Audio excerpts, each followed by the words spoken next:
하나님 말씀 보겠습니다. 데살로니가 후서 1장 6절 2절 말씀 보겠습니다. 1장 6절부터 12절까지. 너희로 환난을 받게 하는 자들에게는 환난으로 갚으시고 환난을 받는 너희에게는 우리와 함께 안식으로 갚으시는 것이 하나님의 공이시니, 주 예수께서 자기의 능력의 천사들과 함께 하늘로부터 불꽃 가운데에 나타나실 때에 하나님을 모르는 자들과 우리 주 예수의 복음에 복종하지 않는 자들에게 형벌을 내리시니, 이런 자들은 주의 얼굴과 그의 힘의 영광을 떠나 영원한 멸망의 형벌을 받으리로다. 그날에 그가 강림하사 그의 성도들에게서 영광을 받으시고 모든 믿는 자들에게서 놀랍게 여김을 얻으시리니, 이는 우리의 증거가 너희에게 믿어졌습니다. 이러므로 우리도 항상 너희를 위하여 기도함은 우리 하나님이 너희를 그 부르심에 합당한 자로 여기시고 모든 선을 기뻐함과 믿음의 역사를 능력으로 이루게 하시고, 우리 하나님과 주 예수 그리스도의 은혜대로 우리 주 예수의 이름이 너희 가운데서 영광을 받으시고 너희도 그 안에서 영광을 받게 하려 함이라. 아멘. 초대교회 여러 이 교회들이 다 그런 고난과 또 환난 속에 이런 박해를 받았지만, 근데 그 중에 데살로니가 교회는 이 핍박의 강도가 아주 센 그런 또 지역이었습니다. 그럼에도 불구하고 데살로니가 교회의 성도들은 환난과 이런 핍박 중에서도 믿음을 지키고 하나님께 주신 복음의 사명을 잘 감당하고 서로 또 사랑하고 또 한 마음으로 하나가 되어서 하나님께 영광을 돌리는 그런 또 교회였습니다. 데살로니가 교회의 소식을 들은 사도 바울은 그들에게 더 믿음으로 격려를 해주고 이들이 더 흔들리지 않는 믿음을 갖고자 데살로니가 후서 또 두 번째 서신을 보내게 된 것입니다. 오늘 본문에서 이 환난에 대해서 언급하고 있습니다. 본 6절에 너희로 환난을 받게 하는 자들에게는 환난으로 갚으시고, 하나님은 공의의 하나님이시라는 것입니다. 지금 이 데살로니가 교회 성도들이 복음 때문에, 예수님 때문에 말할 수 없는 그런 고초를 겪고 힘든 상황이었는데, 하나님은 내가 너희들의 이 환난을 다 보고 있고 알고 있다. 내가 반드시 공의의 심판을 통해서 환난 가운데 너희들은 내가 건져주고 너희들에게 영원한 안식의 기쁨이 있는 축복을 주고 너희를 핍박하는 세력들은 형벌을 받으리라. 하나님의 심판이 있다는 것을 성도들에게 지금 알려주는 이 말씀입니다. 환난 중에 믿음 믿기 성도들에게 가장 강력한, 가장 더 귀한 보상은 무엇입니까? 바로 하나님의 공의가 이루어지는 것입니다. 하나님의 공의는 무엇입니까? 믿는 자, 믿음으로 사는 자에게는 하나님은 큰 축복과 영생의 복, 안식의 기쁨이 있지만, 그러나 하나님을 대적하고 또 복음에 복종하지 않는 자들에게는 영원한 형벌이 있다는 것, 이런 하나님의 공의가 있기에 우리는 어떤 어려움 속에서도 믿음을 지키고 주님의 또 곁을 떠나서는 결코 안 되는 것입니다. 하나님께서 이 공의를 행하시는 목적은 무엇입니까? 이 불의한 세상 바로 잡겠다는 것입니다. 데살로니가 교회 성도들은 세상 사람들과 또 유대인들 공의로부터 극심한 박해와 고난을 받고 있었습니다. 그럼에도 불구하고 그들은 믿음을 포기하지 않고 더 단결하여 하나님 중심의 신앙으로 그들은 나아갔던 것입니다. 본문 7절을 보게 되면 환난을 받는 너에게는 우리와 함께 안식으로 갚으시는 것이 하나님의 공이라. 여러분, 이 안식이라는 것, 이것은 물론 천국의 안식을 이제 말하지만 또한 이 안식은 극심한 고통과 이 환난으로부터의 이 해방을 말하는 것입니다. 궁극적으로 하나님의 영원한 나라에서의 그런 영원한 안식의 축복을 누리게 되지만 그 핍박과 박해 속에서 하나님께서 함께 하시는 것, 믿음으로 승리할 수 있다는 것을 하나님께서 너희들이 이기도록 도와주시겠다. 이것이 바로 하나님의 공인 것입니다. 반면에 하나님을 또 대적한 세력들은 어떻습니까? 이 8절 보게 되면 이 8절에 심판을 받는 사람들, 형벌을 받는 사람들이 나오는데 하나님을 모르는 자들과 우리 주 예수의 복음에 복종하지 않는 자들에게 형벌을 내리시니, 여러분, 성경은 분명합니다. 바로 믿는 자에게는 축복, 믿지 않는 자에게는 형벌입니다. 그냥 착하게 살고 또한 남을 또 이롭게 살고 이것이 아닙니다. 예수 그리스도가 바로 중심입니다.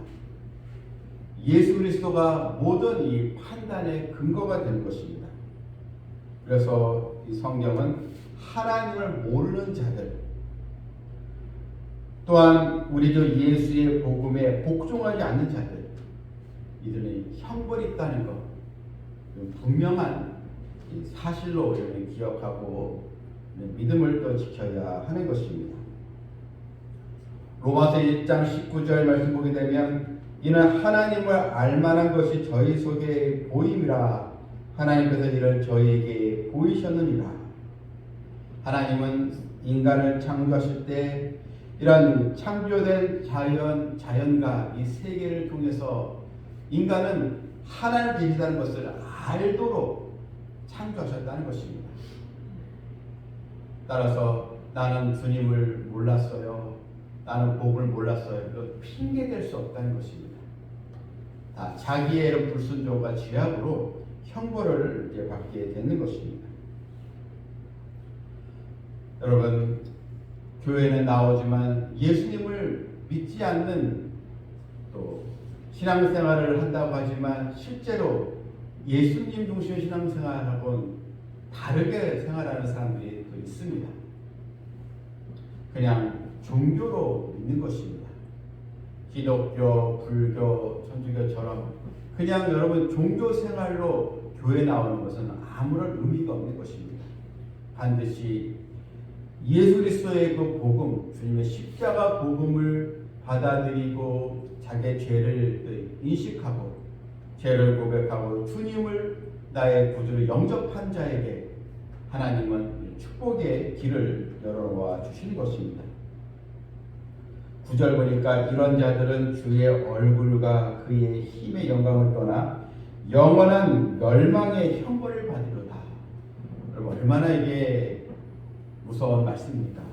영원한 형벌을 받게 된다는 것입니다. 다르게 우리가 얘기해 본다면, 내가 지금 하나님의 자녀가 된 것, 지금 내가 예수님을 나의 구주로 영접하고 주님이 나의 구주이신 것을 믿는 것 자체가 큰 축복인 것입니다. 하나님의 이 말씀이 마음에 와닿고 또 교회 생활이 즐겁고 믿음으로 사는 것이 중요하다는 것을 알고 그것을 사는 것 자체가 하나님께서 우리에게 주신 은혜요 축복인 것입니다. 그런데 말씀이 믿어지지 않아요. 예수님의 이 부활도 믿어지지 않아요. 이것은 사실 형벌인 것입니다.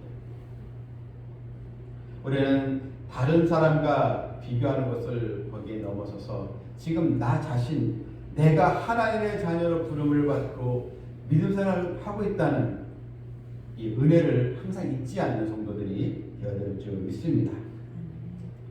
다 이것은 주님께서 이 땅에 강림하실 때, 재림하실 때 분명히 다 드러나게 되는 것입니다. 10절 말씀에도 그날에 그가 강림하사 그의 성도들에게서 영광을 받으시고, 주님께서 재림하실 때 주님은 믿음을 지킨 자들에서 영광을 받으신다는 것입니다.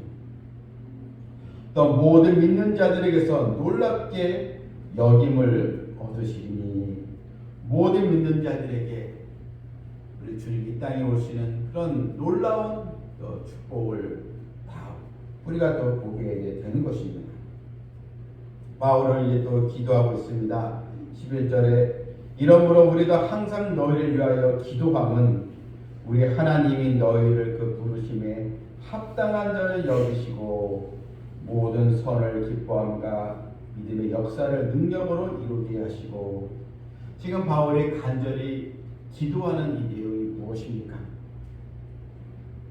너희를 위하여 항상 내가 기도하고 있다.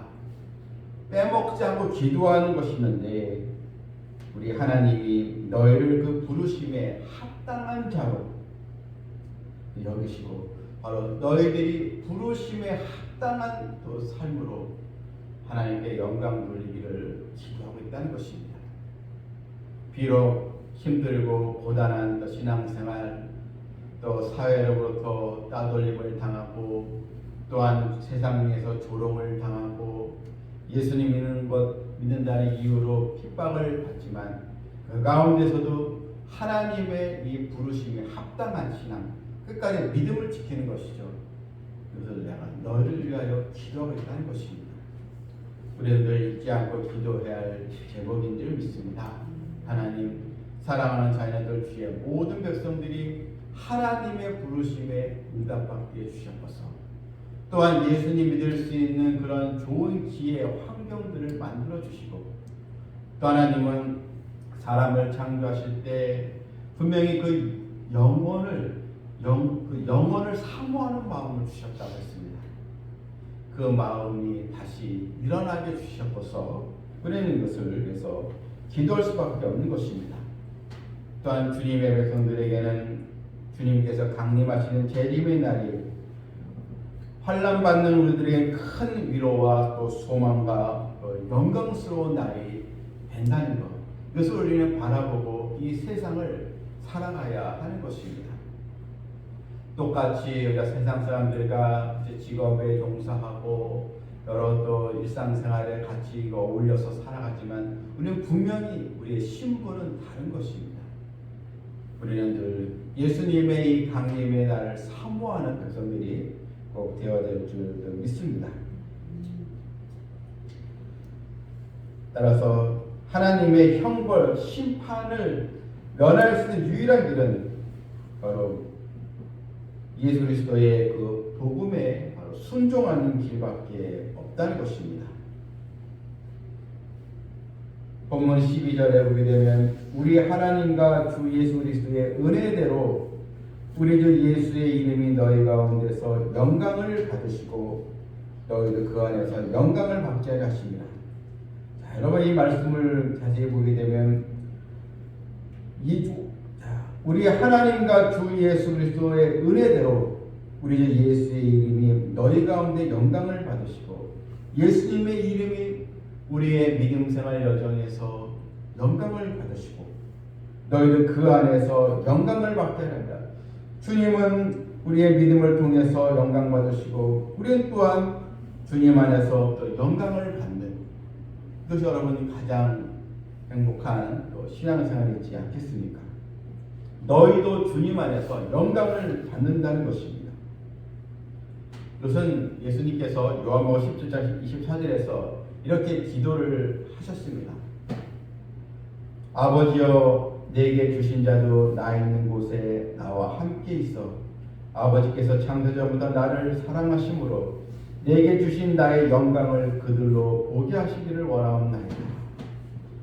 내게 주신 나의 영광을 하나님의 자녀된 우리들에게도 보게 하시기를 원합니다. 예수님의 이런 중보 기도의 사역이 바로 있었다는 것입니다.